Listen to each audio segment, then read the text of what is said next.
नमः सर्वेभ्यः। आज हम सभी संस्कृत की सबसे छोटी इकाई शब्द रूपों को पढ़ना आरंभ करने जा रहे हैं और इसमें विभिन्न प्रकार के शब्द रूपों के बारे में हम लोग आगे आने वाले क्लासेस में सीखेंगे, जो संस्कृत में वाक्य रचना को सरल बनाएगा। इसके लिए आप सभी मेरे साथ अंत तक बने रहिए। और आज का विषय है अकारांत पुल्लिंग शब्द। उससे पहले यहाँ पर अजंत शब्दाह लिखा हुआ है, मैं उसका अर्थ आपको बता देता हूँ। अजंत का सीधा मतलब होता है वैसे शब्द जिसके अंत में अच हो, अर्थात यहाँ पर इसका संधि विच्छेद भी देख लेते हैं। तो अच प्लस अंत, अर्थात पूरा मिलके बन जाएगा अजंत। तो वैसे शब्द जिसके अंत में अच हो, यहाँ च का ज हो जाता है और वह संधि के किस सूत्र से होता है वो आप लोग कमेंट बॉक्स में बता सकते हैं। तो वह शब्द जिसके अंत में अच लगा हो। संस्कृत व्याकरण जगत में जहाँ कहीं भी अच आता है इसका अर्थ होता है स्वर वर्ण, और जहाँ कहीं भी हल आता है इसका अर्थ होता है व्यंजन वर्ण। मुझे ऐसा लगता है कि स्वर वर्ण का क्या तात्पर्य होता है ये सभी जानते होंगे। तो वैसे शब्द जिसके अंत में अच हो। तो यहाँ आप सभी में से कोई कह सकता है कि यहाँ तो बालक है और बालक के अंत में क है, स्वर वर्ण कहाँ है? तो ऐसा नहीं है, आप लोग उसका वर्ण विन्यास करेंगे तो क के बाद आपको अ दिखलाई देगा कि क में आ लगा हुआ है, इसलिए यह अजंत हो जाता है और इसमें अ लगे होने के कारण ये अकारांत पुल्लिंग भी हो जाता है।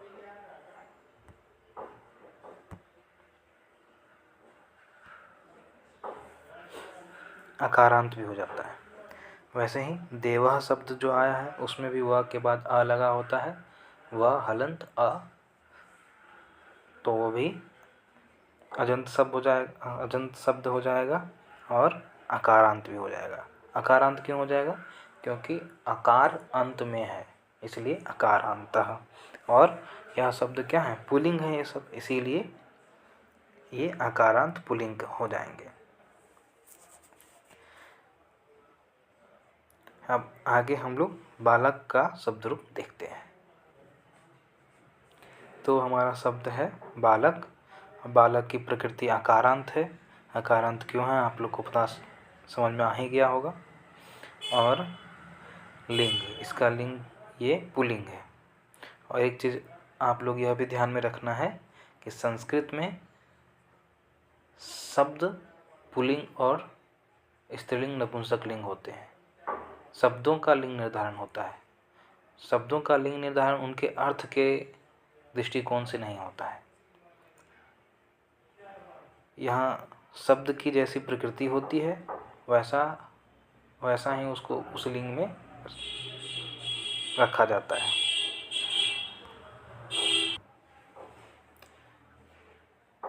तो शब्द रूप में विभक्ति वचन देखते हैं। जैसे विभक्ति 7 विभक्तियाँ होती हैं और 7 विभक्तियाँ तीनों वचनों में चलती हैं, एक वचन, द्विवचन, बहुवचन। इसलिए तीनों वचनों में चलने के कारण ये कुल 21 विभक्तियों का निर्माण करती है। जैसे प्रथमा में 3, द्वितीया में 3, इसी तरह करके। इसीलिए बालक के 21 रूप बनते हैं। और आइए उसे याद करते हैं। आप इस प्रकार से आप अच्छे से इसको याद करने के लिए बार बार वीडियो को चला सकते हैं, बार बार सुन सकते हैं, मेरे साथ ही पढ़ सकते हैं आप लोग, या फिर मेरे पढ़ने के बाद सुनने के बाद भी आप लोग पढ़ सकते हैं। तो इसका अभ्यास हम लोग करते हैं। बालकः बालकौ बालकाः बालकं बालकौ बालकान् बालकेन बालकाभ्यां बालकैः बालकाय बालकाभ्यां बालकेभ्यः बालकात् बालकाभ्यां बालकेभ्यः बालकस्य बालक्योः बालकानां बालके बालक्योः बालकेषु, हे बालक हे बालकौ हे बालका। फिर ऊपर से नीचे की ओर बालकः बालकं बालकेन बालकाय बालकात् बालकस्य बालके, हे बालक। बालकौ बालकौ बालकाभ्यां बालकाभ्यां बालकाभ्यां बालक्योः बालक्योः, हे बालकौ। बालकाः बालकान् बालकैः बालकेभ्यः बालकेभ्यः बालकानां बालकेषु, हे बालकाः। इस तरह से इसको याद करना ज़्यादा आसान है। जब हम लोग इसको सीधा सीधा ऐसे याद करते हैं तो थोड़ा ज़्यादा परेशानी होती है, लेकिन इस प्रकार से याद करने में ज़्यादा कठिनाई नहीं होती है। इसलिए आप लोग ऐसे भी याद कर सकते हैं। और याद करने के लिए मैं कुछ इसका प्रयोग बतला देता हूँ। प्रयोग के माध्यम से भी इसको याद रख सकते हैं, क्योंकि प्रयोग हो जाने के बाद इससे ज़्यादा याद रहती है। हम लोग इसके प्रयोगों को भी देख लेते हैं ताकि यह शब्द रूप हमें याद हो जाए। जैसे प्रथमा विभक्ति का प्रयोग कर्ता के रूप में होता है।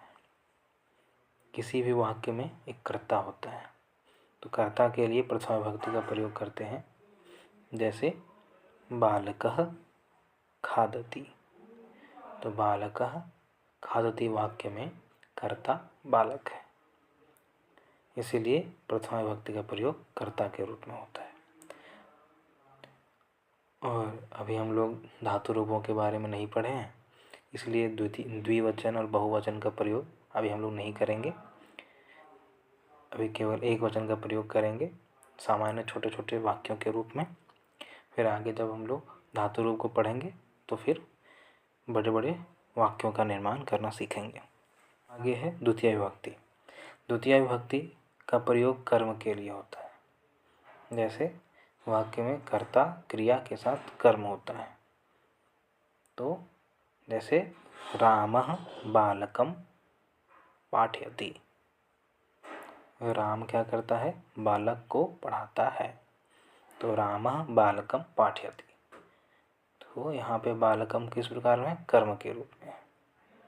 तृतीय विभक्ति का प्रयोग देखते हैं, जहाँ है बालकेन, तो रामः बालकेन सह गच्छति, राम बालक के साथ जाता है। तो साथ वाले अर्थों में तृतीय विभक्ति का प्रयोग होता है, इसलिए हम लोग वाक्य बनाते हैं रामः बालकेन सह गच्छति। तो आगे चतुर्थी विभक्ति है। चतुर्थी विभक्ति का प्रयोग देने के अर्थ में होता है। तो सुरेशः बालकाय पुस्तकं ददाति, अर्थात सुरेश बालक को पुस्तक देता है। इस प्रकार से हो गया। और पंचमी विभक्ति फिर क्या है, बालका, तो इसका प्रयोग हम लोग कैसे कर सकते हैं, बालकात् धनम स्वीकरोमि, बालक से हम लोग क्या करते हैं, धन ग्रहण कर रहे हैं, धन ग्रहण कर रहे हैं। फिर आगे षष्ठी विभक्ति बालकस्य, यह इसका प्रयोग काके की संबंध बतलाने के अर्थ में होता है। जैसे बालकस्य नाम किम, बालक का नाम क्या है। अब सप्तमी विभक्ति, इसमें है बालके, तो इसके लिए होगा बालके बुद्धिमत्ता अस्ति, बालक में बुद्धिमत्ता है। फिर संबोधन में हे बालक अत्र आगच्छतु, इस प्रकार से वाक्य बनेंगे। और द्विवचन और बहुवचन के वाक्य जब हम लोग धातु रूपों को अच्छे से जान लेंगे उसके बाद हम लोग इसको सीखेंगे। यहाँ पे हमने बालक का शब्द रूप देख लिया। अब आगे कुछ ऐसे ही शब्द हैं जिसकी शब्द रूप ऐसे ही चलेंगे, उन शब्द रूपों का आप अभ्यास करेंगे। जैसे ऐसे शब्द आते हैं जिसके अंत में कारः आता है, जैसे परोपकारः, चित्रकारः, सत्कारः, कलाकारः, रचनाकारः, शिल्पकारः, निराकारः, ओमकारः, साकारः, अहंकारः, सरोकारः, अंधकारः, स्वीकारः, विकारः, पुरस्कारः, उपकारः और प्रकारः, तिरस्कारः, हाहाकारः, अधिकारः, कुंभकारः इत्यादयः। तो केवल एक बालक का शब्द रूप जान लेने से आप इतने सभी शब्दों का शब्द रूप जान जाते हैं।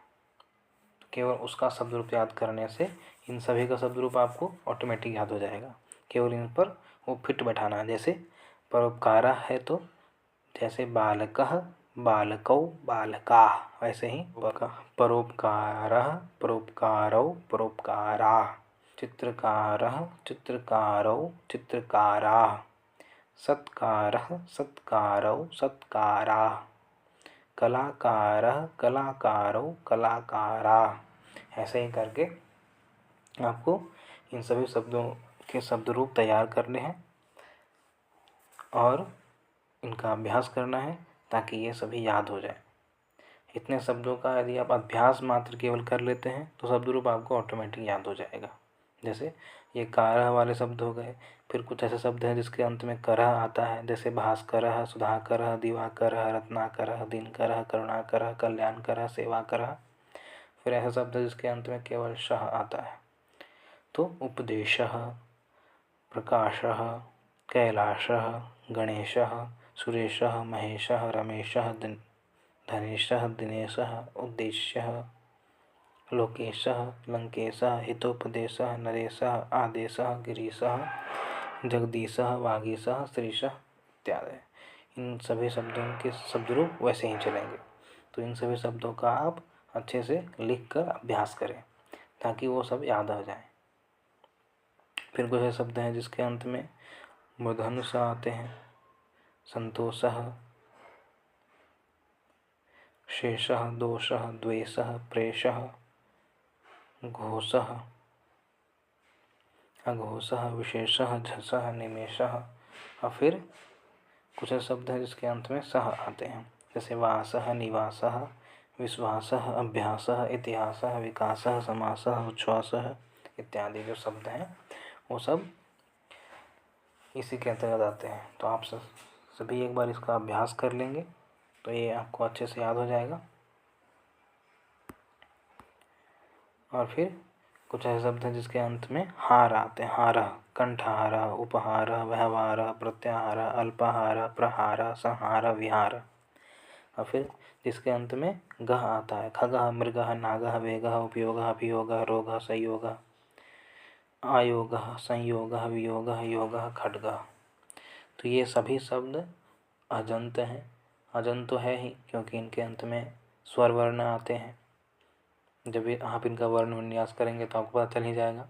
और फिर ये शब्द कैसे हैं? अकारांत पुल्लिंग है, इसलिए इन सारे शब्दों का रूप बालक के समान ही चलेगा। तो आप सभी इन सभी शब्दों को एक बार ऐसे ही बोल बोल कर पढ़ कर देख कर सामने बालक का शब्द रूप लिख कर रखिए। उसके सामने इन सभी शब्दों का शब्द रूप चला कर देखिए, अभ्यास कर देखिए। तो फिर आपको इसके शब्द रूप में कभी भी दिक्कत नहीं होगी और इन सभी के शब्द रूप आपको आसानी से याद हो जाएंगे। और संस्कृत भाषा में जब आप इसे बोलने के समय प्रयोग करेंगे, हमारा उद्देश्य क्या है? हमारा उद्देश्य क्या है? संस्कृत भाषा को बोल पाना, समझ पाना या वाक्य बना पाना, वाक्यों को समझ पाना। तो जब आप इन शब्द रूपों को जान पाएंगे तो सब ऑटोमेटिक आपसे जो है सो वाक्य बनना शुरू हो जाएगा। इसलिए इन सभी शब्दों को आप जानें और इसके बाद आपका धन्यवाद। और अभी आप जितना अगर आपको पूरा पाठ समझ आया हो तो बहुत बहुत धन्यवाद। आप चाहें तो इसे शेयर भी कर सकते हैं, अपने दोस्तों को शेयर कीजिए जिसे जो संस्कृत पढ़ना चाहते हैं, सीखना चाहते हैं और शब्द रूपों को अच्छे से समझना चाहते हैं। नमो नमः, धन्यवाद।